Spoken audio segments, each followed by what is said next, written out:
Hello everyone, welcome back to the channel. In this video I'm going to create a quick in-depth head-to-head comparison review about this financial platform called SoFi and Capital One 360. So I'm going to quick review about these two platforms.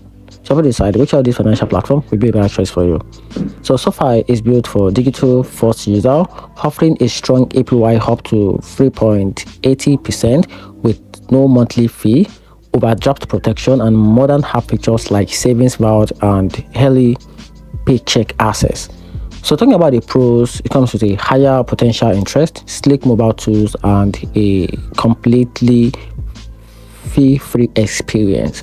So on the downside side, you only get the best trade with direct deposit or balance procurement, and there are no physical branches for in-person support.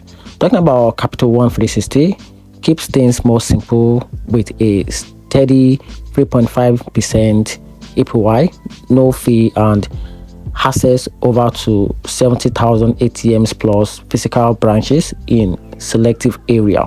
Talking about the pro side, it's reliable saving rate without conditions, great accessibility, and strong customer trust. Talking about the downside, the APY is slightly lower than SoFi best offers, and also branch presence is limited, and some user may find fewer digital first pick compared to SoFi. So in my conclusion, SoFi win for tech savvy user chasing higher rate, while Capital One 360 is better if you prefer stability and easy access without string attached. And that's it. Hope you find the video helpful. Turn on the notification button and click to subscribe for more reviews. Thanks.